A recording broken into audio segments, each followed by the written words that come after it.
In 1934, the GLOW-WORM Boiler and Fireplace Company started producing boilers in Derbyshire in England. In 1963, they produced the first balanced flue boiler, and in 1968, GLOW-WORM introduced the world to the bat boiler Mallorca. In 1971, they also produced the world's first cast iron wall-hung balanced flue boiler, the Space Saver. Didn't really save any space though. In 1992, GLOW-WORM produced their first condensing boiler, and in 2001 they became part of the Valent Group. In 2014, they were also the first to introduce automatic gas safe registration through their app. Now the boiler we're going to be looking at today is this one what's behind me, which is the GLOW-WORM CXI 30, which was introduced in 2005 and was upgraded in 2012. And I'm Derek Robbins from Tomkat Gas Training. This is inside a boiler casing, and we're going to do what we normally do on inside a boiler casing. We're going to start at the top and work our way down. So you know what's going to happen? Oh yes, let's get on with it. Now, before you do any work on a boiler, first thing is you must be gas safe registered, and if you are a gas safe engineer, make sure you follow the safe isolation procedure before going into the electrical side. Making sure you use your non-contact voltage indicator before you touch the appliance to make sure it's not live, because you don't want to be ending up dead. So, let's get started at the top. Now this isn't the original flue of this boiler, or the original turret what came with the boiler. Now I'm going to show you a little video of how this flue was installed on this boiler, and we'll take a look at that in a minute, but I've just added this because it had a load of flue extensions on it, so it don't want to be sticking out too far. So let's have a look at this turret. Now, like I say, this isn't the original turret. So you can see the original turret didn't have the flue integrity test point. So this is our flue gas analyzer test point. And the bottom part is the flue integrity. So this is your flue integrity. So you can see this turret can turn around by the use of the screws. Okay. So it's not a fantastic idea when they put the actual flue integrity and flue gas analyzer test points on the flue elbow themselves. They're far better when they're installed down at the front here, so you can actually turn the flue 360 degrees. So that's all what's on the top, just the flue and the turret. Now you can see this is the clamp, and again this has got screw holes here. Now this should be screwed. On the GLOW-WORM's Valent boilers they should be screwed. Some manufacturers say they are visual holes to make sure the flue's gone full socket, but for the GLOW-WORM and Valent they must be screwed. Okay, so that's how they clamped on, and that's basically it at the top. So let's get this cover off and let's have a look inside. So you can see here the actual whoever installed this boiler actually used bricks to support the flue in a boxing in. So this is very important, why you should always check flues when they've been boxed in. So what we had to do is we've replaced the boiler and we've replaced the full flue system, and you can see we've used new clips, we've sealed all the walls, and we've secured the flue like it should be. Now remove the cover. Now this boiler we only took out yesterday. So this boiler was working up until yesterday. Again, like I've just said, it was in a rented property. So you can see why this boiler was changed. It wasn't actually working on central heating. It was working on water but not central heating. It had been condemned by the engineer who did the landlord report. So you can see this is the water set.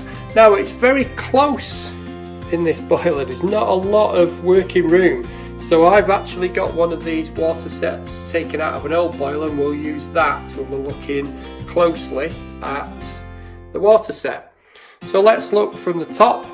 So we can see now we've got the full stainless steel Giovanni, I never know how to say that word, heat exchanger. So you can see the combustion chamber is held on by these screws here, which is slightly different. There are 5. 1, 2, 3, 4, 5. Where on, where's the 5th one? Yeah, there. Where the Valent one only has 4 screws. So they are completely different boilers. So if we come down, we can see this is the gas valve and this is our fan. The slots you can see here is where the air comes in from combustion. Okay, there's our HT lead, our earth cable, and you can see the condensate trap down at the back. And the big red thing you can see here is our expansion vessel. So if we look at the turret, you can see where the air comes in, and you can see where the products of combustion come through on this plastic flue system here. And this is one of the problems with these boilers, is they split at the back, these plastic chambers. So a lot of the time when you get water down to the bottom here, it's because that plastic at the back of the heat exchanger is split. So this is a 30 kilowatt boiler. So the first thing we're going to do is we're going to remove this combustion chamber, look at this graphite seal, and have a closer look at the heat engine itself and the heat exchanger. So let's get on with that now. Now, first thing I'm going to remove is the HT lead, so it's basically pull it off, and the earth cable. Okay, now there are a few wires we need to disconnect. We need to disconnect the gas valve one, and we also need to disconnect the fan one. Okay, so those wires are off there. Now, to hold the gas connection in, there is a clamp down the bottom here. So basically you have to pull this clamp off. So it's just that clamp, okay, what holds onto the gas supply there. Now all we need to do now is we need to take off these 5 nylock nuts using our 10mm ratchet. Okay. These 5 nylock nuts will need to be replaced every time this burner door is removed, and the burner door will need to be checked to see whether it's warped every time it's removed also. Now, what should happen is now we should be able to pull this slightly forward, then we have to lift it out because we need to lift it off the gas connection there.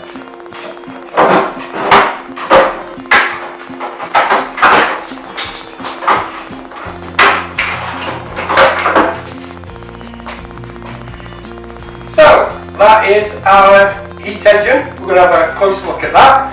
And, oh my word, we're going to have a closer look inside here. Now, like I've been saying, this came out of a rented property. It was installed in 2006. Okay, and it doesn't look like this has ever come off. Because, it's in pretty bad condition. Okay, so let's get a closer look. So, we've taken the burner out, let's have this closer look at it. Now the first thing I want to show you is insulation. So this is when we took it off when I was saying it was in bad condition. You can see the insulation here is really badly cracked and broken. Okay, that will need to be replaced. The other thing is the graphite gasket, which we're seeing here. This will also need to be replaced every time we take this off. Okay, so you can see the cup burner. Give it a bit of a wipe because it was again in a bit of a bad condition. But you can see 360 degree cup burner. You can see the spark electrode. So that's your spark electrode there. Again, that gap in between the two prongs there will need to be the size of the pound coin. Okay, about 4 mil. Okay. Again, now you can see where the air comes in here for combustion. And if we look at the gas valve now, you can see the gas valve here. So you can see our adjusters for maximum, minimum, and you can see our inlet pressure there. And that's our burner pressure, but you don't really get burner pressure because it's a zero governor, so you'll be getting a negative reading there. So you can see now our electrical connections, and you can see the clip now really closely now from going onto the bottom there. So the big part goes on there. So you can see the big part is on the end, and the little part, the smaller part, goes on the pipe to stop you pulling it off. Okay, so that's a quick tour of the burner. It's the same as the Valent, so well, same type as the Valent. So if you look at the Valent inside the boiler casing, you'll see I'll go into it in more detail there. But that's our heat engine. Just make sure when you take it off that you're checking it isn't warped, okay? Because they do have a tendency to warp these because, and I mentioned again in other videos, you do not adjust the ratio, the CO2 of this boiler just racking up to it. You need to check and make sure if your readings are out, you don't just start adjusting it. Because what guys are doing is either in poor condition like this one was, they're turning this into a furnace. And what it's doing is it's warping the door. So it's not the manufacturer's fault, it's the engineers going out to service these boilers which are causing the doors to warp because they're adjusting the ratios without servicing, tripping them and checking to see why they're out. You know, I get phone calls from engineers all the time, oh, it's the ratio's out, I'm adjusting it, well I've stripped it and cleaned it. No, then when they strip it, it's like this boiler was, just absolutely full of muck. So before, the last thing you would do, that is start to adjust this. This is why the manufacturers put nail polish, and it is nail polish, on there to tell you not to change them. You do not need to adjust them unless you're changing it from natural gas to LPG or LPG to natural gas, or you're installing a new valve. Okay, so that's when you would need to check it. So just be warned, guys. You know, this is what happens to these boilers. It's the engineers knackering them up. Okay, so let's get on with the other stuff. So this is, now we've removed the heat engine, you can see inside the heat exchanger, you can see all the debris. You can see this hasn't been looked after very well.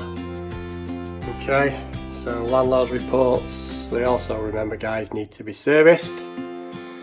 Okay, so down at the bottom here, the hole you can see here, this is where the condensate comes through, and you can see that there is a gasket what you must change when you take this off as well. So now the heat engine's out, you can see the gas connection, you can see the O-ring here. Now again, this should be lubed up, and you can see the actual rubber bung has come out. So you must always make sure that that rubber bung is put back in again before you put your gas connection back on.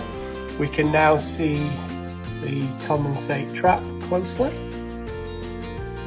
Once you remove the cap from the top, you can see there is a float inside there which gets stuck a lot of the time, so needs to be cleaned regularly. Now the expansion vessel, the Schreider valves down the side here, if you have a look at our inside the boiler casing on the Valent boiler, you can see how I remove this, which is pretty much the same. Okay, the only difference is there is a clamp down at the bottom. Okay. To the left of the heat exchanger are the NTCs with the high limit start being at the top, and you can see it is a reset. You manually reset this by pressing the red button inside. And you've got the NTCs down here at the bottom on the flow and return pipe.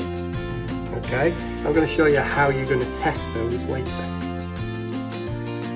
So that's looking inside the combustion chamber.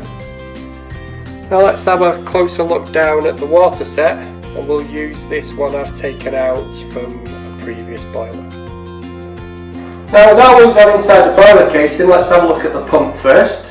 So you can see the pump is a Grundfos 15/6. That means it's a 6 metre head pump. Most combi boilers have a 6 metre head pump, so we'll have a big in there.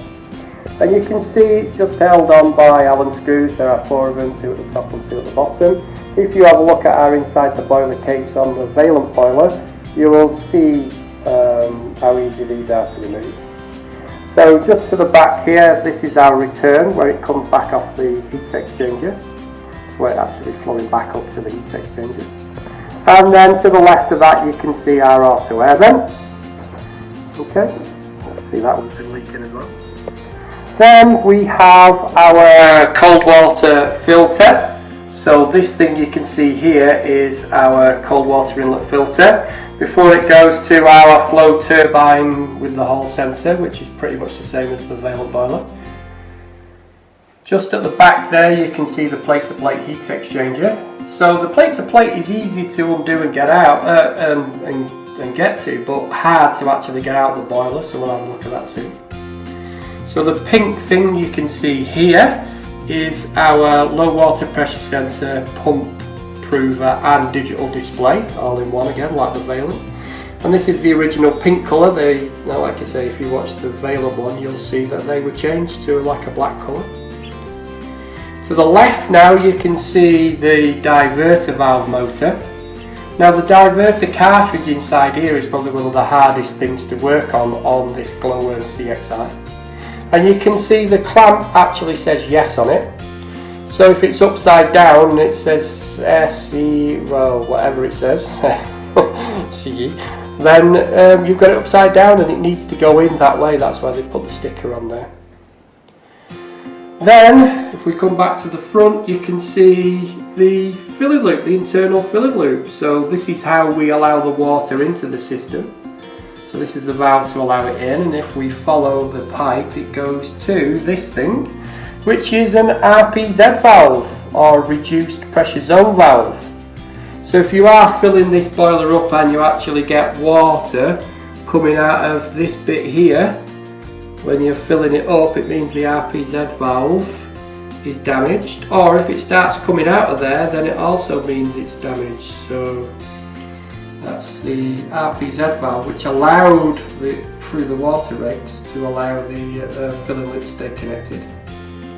Just to the side now of the RPZ valve is our 3-bar pressure relief valve, and you can see everything's on clips. So you can see how easy everything is to take off. This is the bypass, so you can see our automatic bypass at the top here.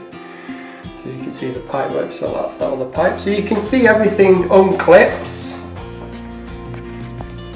So we're going to show you how hard it is to work on this boiler when everything's in situ, because basically they're hyped. So that's a close look at the components down on this GLOW-WORM 30 CXI. So let's get back downstairs to the boiler down there and have a close look at that and show you how hard it is to take things out of this boiler. Now, before we do any work down here on the water set, the easiest thing to do is to remove the side panels from the boiler. Now, there are 2 screws, one here and one at the top on either side of the boiler, and then the side panels will come out incredibly easy. Now, it will help you do this. So, first of all, we need to take the little string here off the side panel, which is just a matter of getting a little clip through the hole, and we can now take out the screws here and the one at the top. Let's get on with it.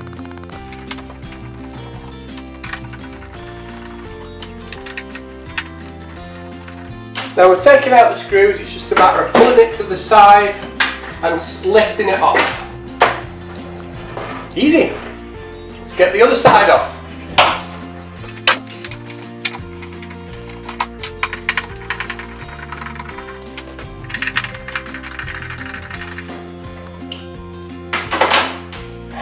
This is why the boiler manufacturer says you require, I think it's 10mm or 5mm either side, so you can actually lift these side panels off.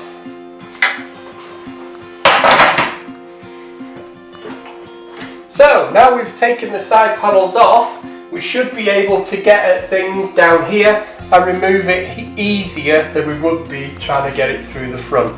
Now, I think all boilers, before they can be sold in the UK, have to be able to take all their water sets or everything out through the front, because not every time you can get down the side. But this will help you being able to do that. So I'm not going to show you how to remove the pump because that's too easy, that's on all the others. First thing I'm going to take off is this cold water turbine and get that out. So let's have a look at that. Okay, just remember, before you remove any of these parts, we must turn off the water and drain it through the taps, because this is on the water side. First of all, I'm going to get this filling loop out of the way, which is basically a clip here. Pull that clip out, and then it just pulls out and spins out of the way. Okay, making sure we don't ever lose these clips. Okay, so now I'm going to take this filter out here and just show you how hard this can be, or how easy, because I've never taken it out before.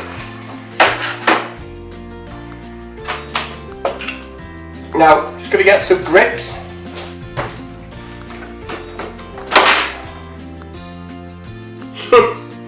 It came off. It's actually been greased up, that, so somebody has taken that off not long ago.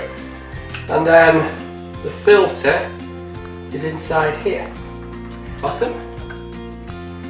There's the sealing O-ring. This is all greased up, so I don't know if you can see all that grease on there, but somebody's greased it up. Must have been the guy who condemned it up. This is just full of grease in here. So that's the filter. Okay. So now, to get this part out of the way, I need to take this clamp out at the bottom here. Now to do that, there is a slot in here, and we can just pull it out of the way.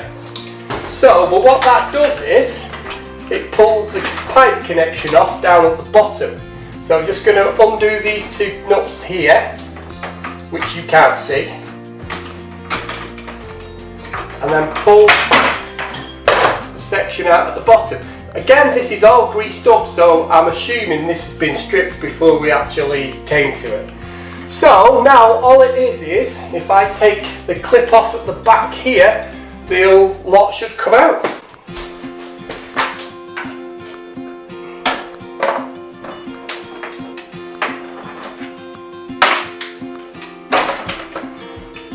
So the full flow turbine has come out. Okay, that's how easy that is to get out. Now, if I wanted to leave this section in, I could have just taken that clip out, but it's so much easier to take it out this way. Okay, because when you're trying to get that clip out and trying to slide that up, it's a right pain because everything's in the way. So it is a lot easier and quicker to take it out that way, and it's just a matter of undoing the cables and the full things out. But I will just strip it. And again, let's take that clip out, and again pull that out, and again it is spinning.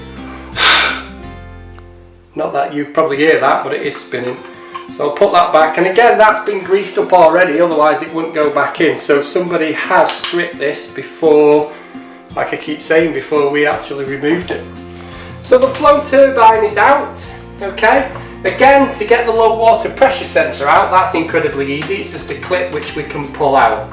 Okay, now next one I want to look at is what I think is the hardest thing to remove on here, which is this diverter valve cartridge. Now I've removed the side panel, I can get at this nut here, okay, to remove the full cartridge. But let's see if we can get it off.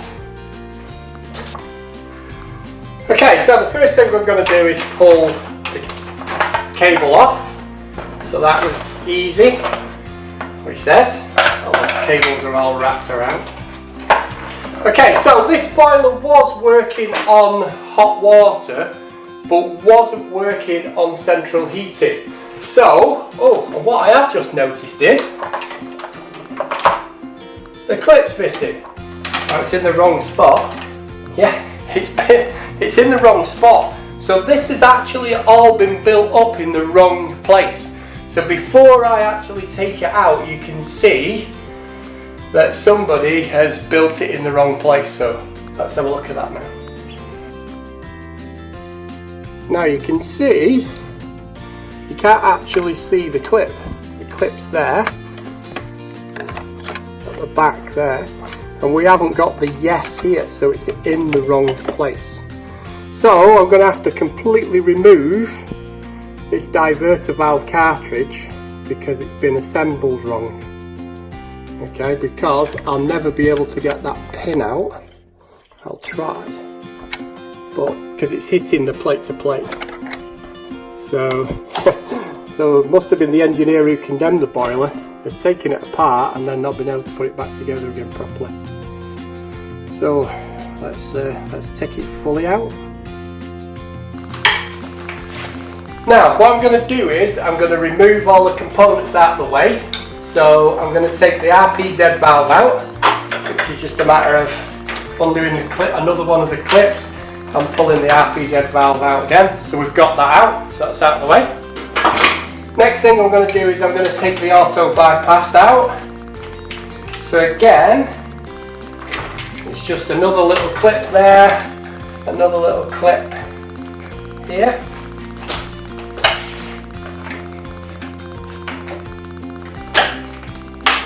And that will come out. So we've now taken that out. Water everywhere. Okay, so now what it's doing is it's leaving me just this nut on this side to take off the plate to plate, and I need to undo the Allen key down at the back here, and I need to undo this pipe here on this side, and then the connection's off underneath.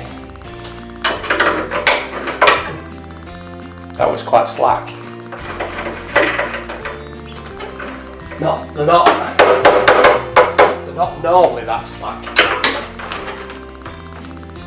So that's the flow pipe out of the way.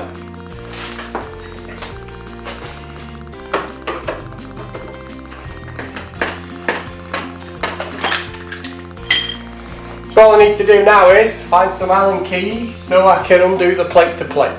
Now I've just remembered it's T20 for the plate to plate, not Allen screws. So I'm just going to undo that so I can slacken off the plate to plate.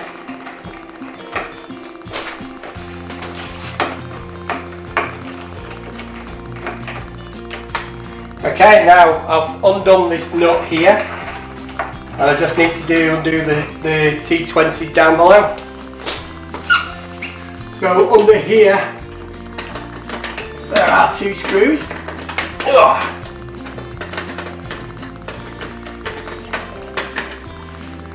One.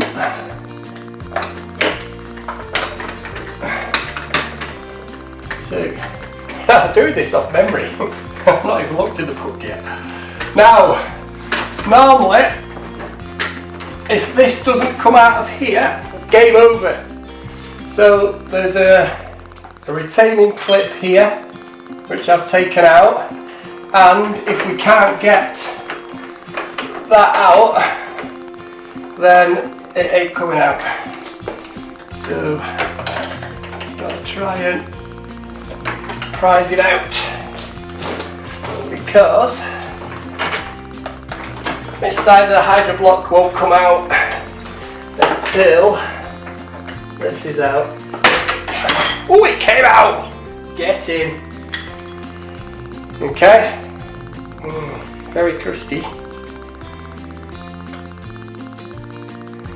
So we managed to get that out.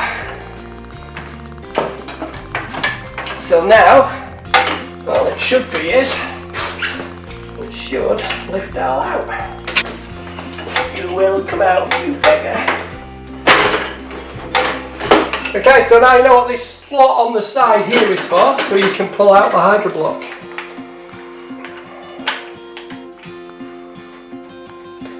Take the NTC off, he says. Get the hydro block off, but I can't get the NTC off. It's stuck solid. We'll leave it on then. Okay, so now you can see somebody's built it wrong. So I've had to do all that just so I can get that clip out, because the plate to plate was stopping it. Okay. Ooh. So finally got the motor head off. Ooh, it's been leaking inside there. So let's strip this and see what the problem's been all along. Hopefully. As promised, I'm going to show you how to check this NTC, which is NTC standing for negative temperature coefficient. So basically this is the thermistor. What this does is it reads the temperature and sends the signal in ohms back to the PCB, so that can tell the burner whether to or the fan to speed up or slow down to give more gas or not. So the way we check these, now today is it's about 30 degrees in this classroom. I've got my little thermometer here. So my little thermometer here, and it's reading just under 30 degrees. Okay, so we need a chart. So we've got our little chart here, which is going to tell us what our ohms reading should be at a given temperature. Now, according to this, 30 degrees, we were looking at a resistance in ohms of 9,786, or around about there. Okay, now because this is a negative temperature coefficient resistor, what it'll do is, as the temperature gets hotter, the reading will come lower. So the colder the water is, the higher the reading, the hotter the water is, the lower the reading. So we need a multimeter, and you can see I've set my multimeter on to 20k. Okay, I'm just going to check and make sure it works, so the screen should change. Okay, so you can see the screen's changing, so we know this is working.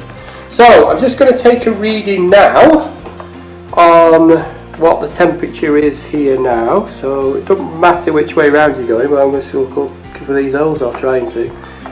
Be handy if I had a pair of eyes. So I've got a reading on my screen of 9.60. So it's 9.62, okay? And according to my chart for 30 degrees, 9.78, okay? So it's not a million miles out. Now, what I'm going to do here is, I've got a cup of cold water, and this reading now is 19.6 in this cold water, 19.6. So what I'm going to do is I'm going to take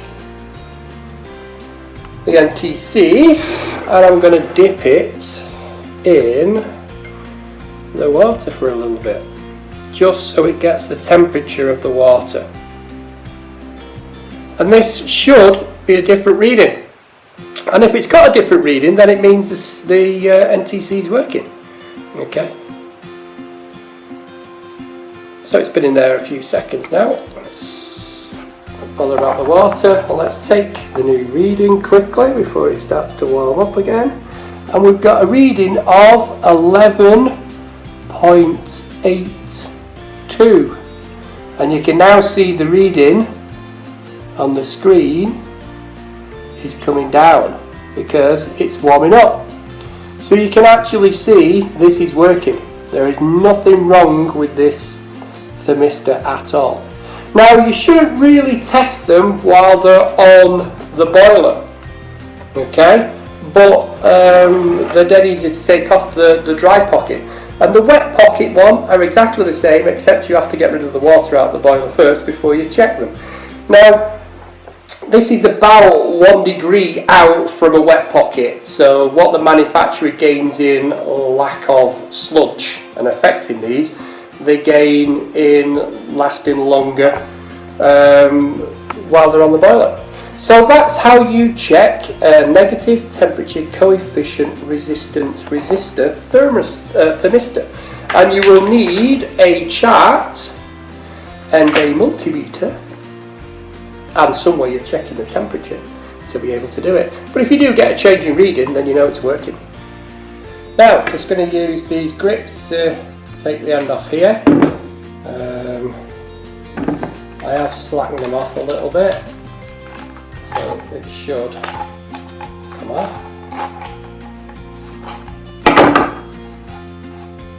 Technically you could do this while it's still in position, And technically I could have just taken the plate off to get the clip out, but I needed to strip it to see what it's looking like anyway, because it didn't work. So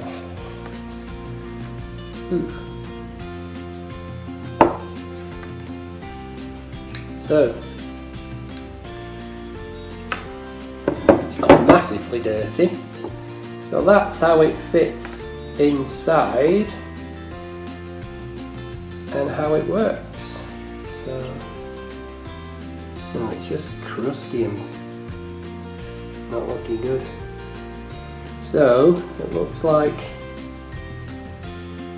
it needs completely changing. So that pin should be loose. So that should slide freely inside there. So what happens is the motor pushes that in the chamber in there, blocking the chambers off, and it was stuck solid. So as you can see. So that just needs a new kit. So if it hadn't been for the leak, I think, inside the boiler as well, and we found out the flue was completely wrong as well, that was pretty bad, and that was probably what was causing the leaks coming back into the boiler. The landlord just had enough of it. It must have cost him a fortune in people stripping it, and so that's why we ended up fitting a new boiler yesterday. So that's going to need a repair kit. So I could probably get a repair kit and get this boiler back up and running, put a decent flue system on, and the trainees can use it. But will I be bothered? I don't know. Anyway, let's go and sum up.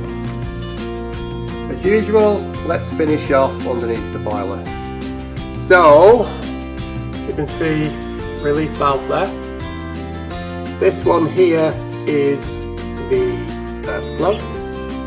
Then we've got the hot water out, then we've got gas, then we've got cold, then we've got return. You can also see this is the condensate pipe. Now this is a jig. This boiler is actually fitted on a jig. When they changed them in, I think, 2012, they stopped using this jig. So we would have another pipes coming off the back here. We can also see the drain point here, which is a great idea. So this will drain the boiler off. We can see the water coming off. So that's how we drained this boiler when we were taking it out, and you can see the blue cap here is the internal filling loop. This thing you can see here is the filter on the central heating. It's actually on the return. So to take it out, first of all, we need to remove that clip. Once we remove the clip, we need to get some grips on it,